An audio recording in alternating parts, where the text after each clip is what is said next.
ஐயா, நாயை கூட வளர்க்குறோம், தாயை வேணாங்கிறோம். மண்ணுக்குள்ள ஈரம் இருக்கணும்னா நம்ம மனசுக்குள்ள ஈரம் இருக்கணும் ஐயா. மனசுக்குள்ள ஈரம் இருக்குன்னா மனிதாபிமானம் இருக்கணும் ஐயா. அந்த கால திருடனுங்களுக்கு கூட மனிதாபிமானம் இருந்திருக்குது.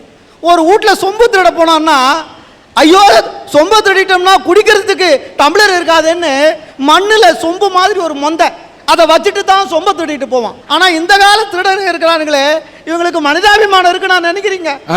முழிச்சுக்கிட்டு இருக்கும் போதே மொழியை திருடி போடுறான் சார். பத்தலன்னா கிட்னியை கழட்டி போடுறான் சார். ஆக்சிடென்ட்ன்றது ரோட்ல நடந்துருது சார். அப்படி ஆக்சிடென்ட் நடந்தா காப்பாற்ற வர்றவனை விட கதை சொல்றதுக்குன்னே சில பேர் வரான் சார். ஒரு தடவை அப்படிதான் வண்டி இடிச்சு 2 பேர் செத்து போயிருக்கிறான். எல்லாரும் சேர்ந்துக்கின்னு அழுதுன்னு இருக்காங்க. அப்போ ஒருத்தன் வந்து தள்ளுங்க தள்ளுங்கன்னா, நானு ஏதோ காப்பாற்ற வந்திருக்கான் போல கொஞ்சம் விலகி நின்னேன். அவன் எல்லாம் உள்ள போய் பார்த்துட்டு ஒரு ரவுண்ட் அடிச்சுட்டு சொல்றான், என்ன இந்த டிரைவர் சரியாவே மோதலை போல, 2 பேர் தான் செத்துருக்கான். அங்க ஒரு பஸ்ல கண்டக்டர் விட்டார் பாருங்க, டிரைவரு 20 பேர் அவுட் ஆயிட்டான். அந்த மாதிரி அவன் மோதவே இல்லைன்றான் சார். அது மட்டும் இல்லை சார், ஒரு இடத்துல ரயிலில் ஒரு ஆக்சிடென்ட் ஆகி போச்சு. ரயில் பெட்டியெல்லாம் தடம் புரண்டு போயிருக்கு. உள்ள ஆணும் பெண்ணுமா மாட்டிக்கிட்டு அவஸ்தைப்பட்டிருக்காங்க. குத்துயிரும் கொலையுயிருமா ரத்தம் சிந்த சில பேர் அவஸ்தைப்பட்டு இருக்கான். அந்த நேரத்தில் காப்பாற்றுறதுக்கு யாராவது கடவுள் வருவாரா அப்படின்னு எதிர்பார்த்துக்கிட்டு ஏங்கிக்கிட்டு இருக்கிற நேரத்தில் காப்பாத்துறேன் காப்பாத்துறேன்னு சொல்லி கொஞ்சம் பேர் பெட்டிக்குள்ள பூந்துட்டான் சார். ஒரு அம்மா 2 கையை நீட்டி ஐயோ என்னை காப்பாத்து காப்பாத்துன்னு பெட்டிக்கு உள்ள இருந்து கையை நீட்டி இருக்கு.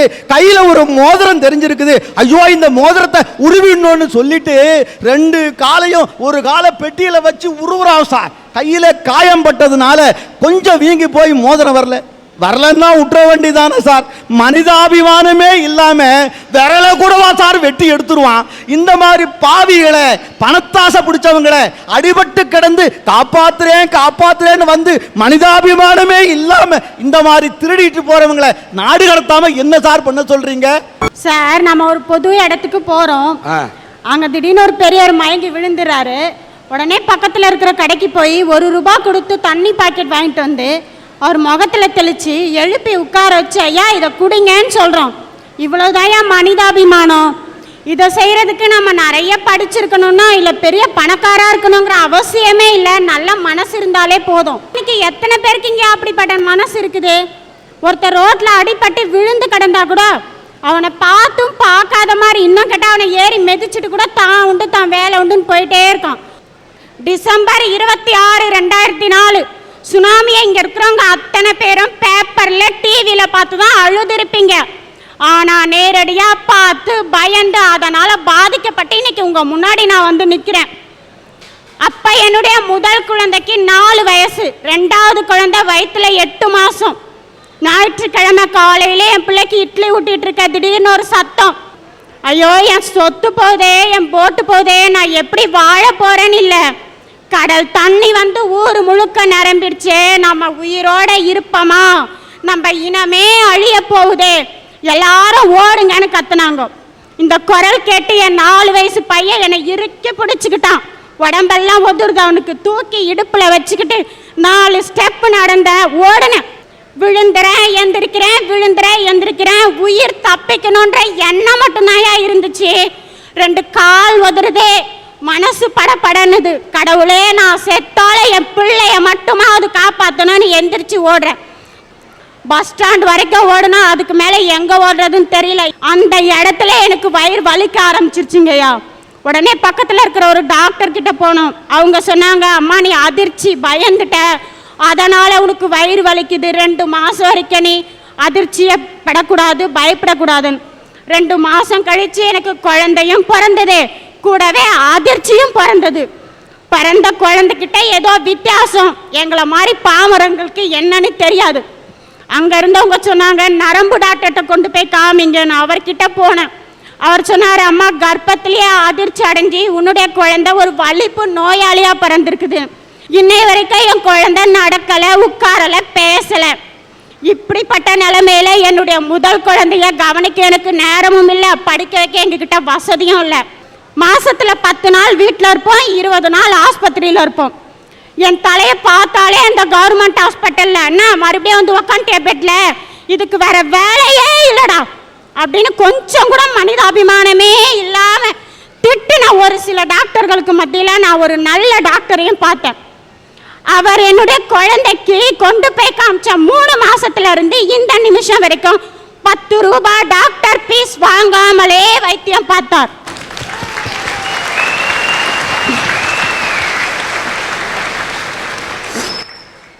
ஐயா, இப்படி இதை ஏன் உங்ககிட்ட சொல்றேன் தெரியுமா? இப்படிப்பட்ட கஷ்டத்துல எங்க குழந்தைய நாங்க வளர்க்குறோம். ஆனா இந்த சமுதாயத்துல நீங்க பாக்குற பார்வை என்ன தெரியுங்களா? ஒரு கோவிலுக்கு கூட்டிட்டு போக முடியல, ஒரு கல்யாணத்துக்கு போக முடியல, ஏதோ ஒரு வித்தியாசமா 5 பிராணியை பாக்குற மாதிரி பாக்குறீங்க ஒரு சிலர். அது கூட பரவாயில்லைங்க. அதை விட கொடுமை, பஸ்ல உட்காந்துட்டு இருந்தா என் குழந்தைய நான் வச்சுட்டு இருந்தா சீட்ல பக்கத்துல கூட வந்து உட்கார மாட்டேங்கிறாங்க ஐயா. இந்த அரட்டை அரங்க மேடையை நான் ஒரு மேடையா நினைச்சு வரலங்க ஐயா, ஒரு கோவில் சன்னிதானமா தான் நினைச்சு வந்திருக்கேன். கோவிலுக்கு போய் அழுதா குறைத்தீரும் சொல்லுவாங்க, அது உண்மையா போய் எனக்கு தெரியாதுங்க ஐயா.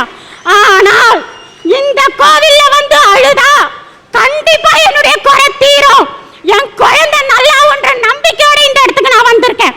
அந்த குழந்தைக்கு ஒரு நல்ல வாழ்க்கை பிறக்காதா, ஒரு நல்ல வாழ்க்கை கிடைக்காதா என்று அந்த தாய் இங்கே ஏங்குகிறார்.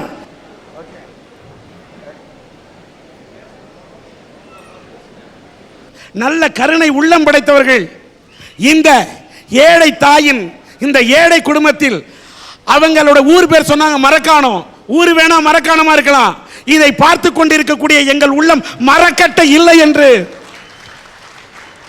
மனித நேயத்தோடு புறப்பட்டு வந்து வாரி வழங்கக்கூடிய நல்ல உள்ளங்களும் இருக்கிறார்கள். நம்ம திருவண்ணாமலையுடைய நகரமன்றத்தின் தலைவர் நம்முடைய ஸ்ரீதர் 10,000 ரூபாய் அந்த குழந்தையுடைய உடலுடைய இதுக்காக இங்க கொடுக்கிறார்.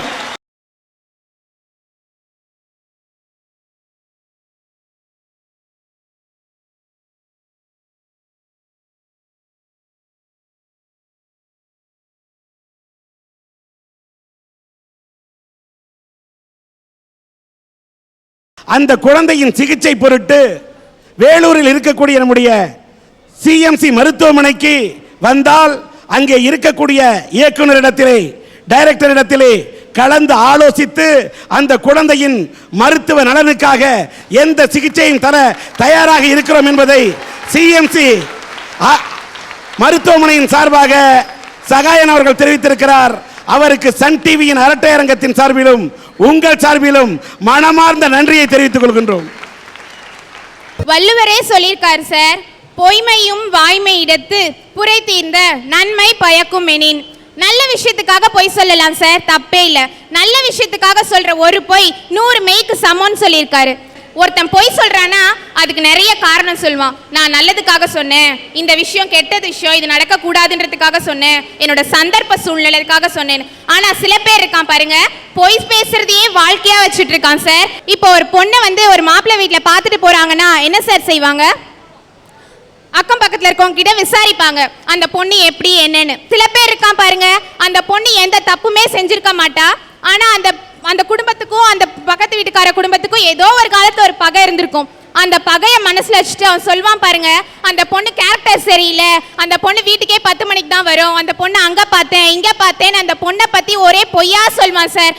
இப்படி ஒரு பொண்ணோட வாழ்க்கையை கெடுத்ததுக்காக பொய் சொல்றால சார், அவனெல்லாம் சும்மாவே விடக்கூடாது சார். இன்னைக்கு எத்தனை அரசு அதிகாரிகள் சார் உண்மையா லஞ்சம் வாங்காம உழைச்சிட்டு இருக்காங்க. வெளியில ரொம்ப பெருசா போர்டு மாட்டிருப்பாங்க, இங்க லஞ்சம் வாங்க கூடாது, இங்க லஞ்சம் கொடுக்க கூடாதுன்னு. ஆனா அந்த போர்டுக்கும் அங்க இருக்க அதிகாரிக்கும் எந்த சம்பந்தமுமே இருக்காது. எந்த அரசு எந்த மந்திரியும் வந்து சொல்றது இல்ல, எந்த முதலமைச்சரும் வந்து சொல்றது இல்ல நீ இவ்வளவு லஞ்சம் வாங்க இவ்வளவு லஞ்சம் வாங்கன்னு. இருந்தாலும் சரி, எந்த ஆட்சி வந்தாலும் சரி, லஞ்சம் வாங்குறவன் வாங்கிட்டே தான் இருப்பான். இந்த மாதிரி லஞ்சம் வாங்கி ஏமாத்த ஒரு சில அரசு அதிகாரிகளை நாடு கடத்தணும். இந்த லஞ்சம் வாங்கக்கூடிய அதிகாரிகள் எந்த ஆட்சி வந்தாலும் அவர்கள் வாங்குகிறார்கள் சொன்னீங்களா, இது உண்மை. ஆட்சியாளர் எந்த அவங்களுக்கு வரமுறையே கிடையாது.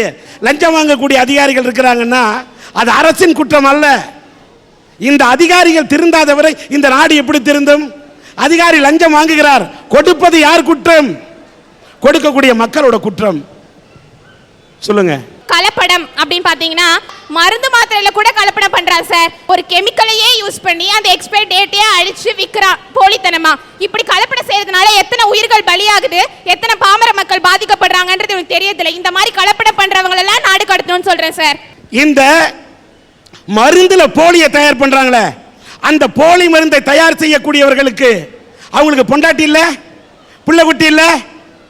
இவ்வளவு கொடிய போலி மருந்தை தயாரிக்கிறோம்னு ஏன் உங்க சிந்திக்கல? உங்கள் மனைவி மக்களுக்கு ஒரு வேளை ஒரு விபத்து நடந்து அவர்கள் குத்துயிருமாக குறையுருமாக இரத்த வெள்ளத்திலே கிடக்கும் போது வேறொரு மருத்துவர் ஒரு மருந்தை எழுதி கொடுக்கலாம். அப்பொழுது எந்த போலி மருந்தை நீ தயார் செய்தாயோ அதே போலி மருந்து உன் மனைவிக்கு கொடுக்கப்பட்டால், உன் குழந்தைக்கு கொடுக்கப்பட்டால், அந்த குழந்தையின் உயிர் என்ன? உன் மனைவியின் நிலை என்ன? போலி மருந்து செய்யக்கூடியவர்களே, கலப்படத்தை கலக்கக்கூடியவர்களே, எண்ணி பார்க்கணும்.